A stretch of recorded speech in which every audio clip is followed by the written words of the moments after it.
How to extract multiple videos from one long video on iPhone. To get started, first of all go ahead and open up the Photos application on your phone. Here, you can view all the photos and videos on your phone.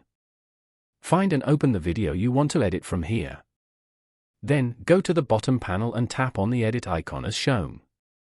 Go to the video section at the bottom. You can now edit the length of the video from here. Drag to make it longer or shorter. After that, tap on Done at the top right corner. Then, select Save Video as New Clip. You can repeat this to create more clips from the same video. Following these steps, you can easily extract multiple videos from one long video on iPhone. Thank you for watching.